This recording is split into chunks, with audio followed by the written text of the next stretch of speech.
Primeiro ano, um videozinho explicando aqui uma atividade que vocês vão ter. Atividade, tá? Não é recuperação, é uma atividade nova, já é nota do segundo semestre. A prova também é nota do segundo semestre, então só vou fazer uma explicaçãozinha rápida aqui do texto, uma leiturinha, uma explicação rápida, explicar a atividade para não ocupar muito tempo de vocês, tá bom? Então, o título do texto está lá na página 42 do livro Filosofia, Educação e Sabercultura. Qualquer reflexão sobre o futuro dos sistemas de educação e de formação na sabercultura deve ser fundamentada ou fundada em uma análise prévia da mutação contemporânea da relação com o saber, da mutação contemporânea, da mutação dos dias de hoje com o saber. Em relação a isso, a primeira constatação diz respeito à velocidade do surgimento e da renovação dos saberes. E say for fire. Pela primeira vez na história da humanidade, a maioria das competências adquiridas por uma pessoa no início do seu percurso profissional estará obsoleta no final da sua carreira. Então, a educação muda muito rápido hoje em dia. Só quero explicar para vocês ali a palavra say for fire, que é a expressão de origem francesa, que quer dizer literalmente saber fazer, tá? Outras palavras estão aqui embaixo, mas só aquela que está em francês, que é saber fazer. Então a educação ela muda numa velocidade tão rápida que, como diz aqui no finalzinho aqui, ó, que uma profissão ela estará obsoleta no final da vida útil dela. Ou seja, nós vamos trabalhar, nós homens, uns 35, 40 anos, as mulheres 30 para 35 anos. E nesse tempo a profissão que tu aprendeu está obsoleta, se tu não aprender constantemente. Então a cybercultura, esse mundo virtual do celular, de eu conseguir fazer esse movimento no texto, de eu conseguir fazer essa gravação para vocês, para explicar, a cybercultura ela muda muito rápido. A segunda constatação, fortemente ligada à primeira, diz respeito à nova natureza do trabalho, cuja parte da transação de conhecimento, não para de crescer. Trabalhar quer dizer cada vez mais aprender, transmitir saberes e produzir conhecimentos. Então, aqui nós temos a segunda constatação, que não precisa nem muito explicar, né? Está ligada à transmissão do conhecimento e aquilo que vocês vão ser para o futuro, o replicador desse conhecimento. E a terceira constatação, o cyberespaço suporta tecnologias intelectuais que ampliam, exteriorizam e modificam numerosas funções cognitivas humanas. Memória, banco de dados, hiperdocumentos ou hyperdocs, né, dependendo de onde vocês vão ler isso aí. Arquivos digitais de todo tipo, imaginação, simulação, percepção, sensores digitais, telepresença, realidade virtual, raciocínio, inteligência artificial, modelização de fenômenos complexos e essas outras coisas.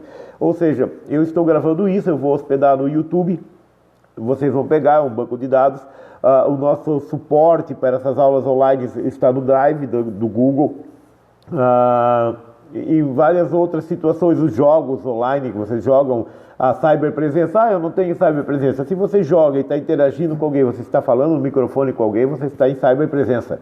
Mesmo que não apareça a imagem, mas você está em presença de alguém, tá bom? Inteligência artificial, de memorizar, por exemplo, o simples som do carro, que tu tira e coloca o pendrive, que ele já gravou, eu tirei o pendrive, ele estava naquela determinada música, e tu colocou o pendrive, ele foi para aquela mesma música, então ele já tem uma memória, ele sabe de ti, tá? Então essas novas formas de acesso à informação, navegação por hiperdocumentos, caça de informação através de mecanismos de pesquisa e exploração contextual através de mapas dinâmicos. Isso vocês fazem muito na internet, toda vez que a gente manda vocês pesquisar o trabalho, vocês fizeram todos esse primeiro ponto aqui.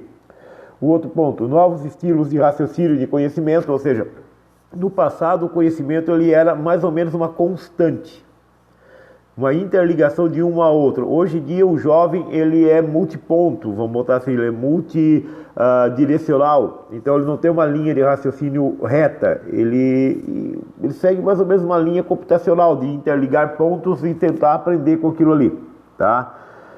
Como essas tecnologias intelectuais, sobretudo as memórias dinâmicas, são objetivadas em documentos digitais ou programas disponíveis na rede. Daqui para baixo vai falar disso aqui, tá? O que nos interessa nesse sistema de texto aqui é aqui, ó.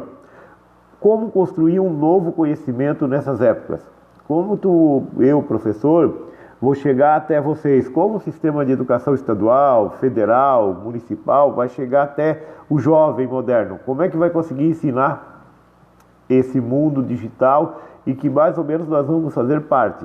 Hoje a maioria das empresas tem celular, a maioria das empresas é digitalizada, um trator é digitalizado hoje em dia, liga o GPS, localização ali do computador, ele diz quanta semente vai colocar, quanto adubo, o teu trabalho, a maioria das máquinas já são digitais, então como é que tu vai ensinar isso? Como é que nós vamos entrar nesse mundo da internet? Então é mais ou menos o que está nesse parágrafo aqui, a inundação de informação, o excesso de conhecimento, como nós vamos filtrar, aprender e adquirir isso, de que forma isso vai acontecer e como que a educação vai se alterar com o tempo a isso, tá? É mais ou menos o que está no texto ali. Aqui algumas palavras, né, que eu já expliquei ali em cima, só se vocês quiserem ver depois. A atividade é responder as perguntas abaixo, que eu já vou explicar. Todas as questões devem ser respondidas de forma pessoal, principalmente a terceira. Eu não estou cobrando o número de linhas, mas tem que lembrar assim, se eu não entender o que está escrito, ou se for insuficiente o que está escrito, já não valeu muito mais a questão. Então assim, toda vez que você vai escrever e dar a resposta para um professor de filosofia, de sociologia, de história, que ela é pessoal, tu tem que ter noção e ter certeza que o professor vai entender o que tu estava pensando. Meia resposta é meia nota. Tá? Você pode responder nesse formulário, mas se preferir responder no caderno e depois enviar a foto, lembre-se que a qualidade da foto e a qualidade da letra influenciam muito, tá? Fotos borradas, fotos desfocadas, lápis apagado, quero dizer para vocês que o lápis e o flash, por exemplo, eles não combinam, então tem que prestar atenção nisso.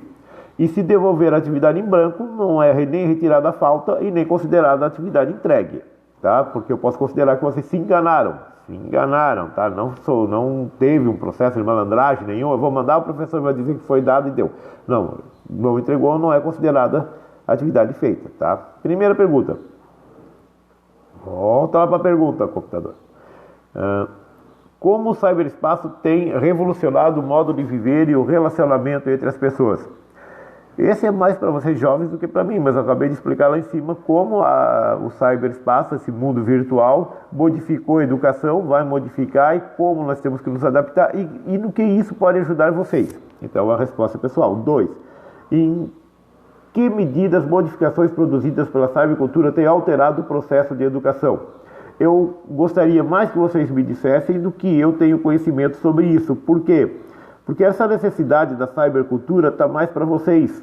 Eu tenho que me adaptar a vocês. Então vocês teriam que me dizer onde que vocês estão sentindo a principal mudança ou o que vocês gostariam de saber mais sobre isso ou como usar isso melhor para vocês, tá? E na terceira, nessa questão, você deve escolher entre expor os benefícios e as conquistas da cybercultura ou explicar seus riscos. Então, ou tu vai fazer um, vai fazer o outro, ou tu pode misturar os dois também, não tem problema, tá? Então, tu vai fazer quais são os benefícios dessa cybercultura, desse mundo interligado, digital, ou quais são os riscos, né? Nós temos aí os hackers, nós temos invasão de privacidade, e invasão de conteúdo de celular, essas coisas assim. Então, tu vai escolher uma dessas duas áreas, ou as duas, né?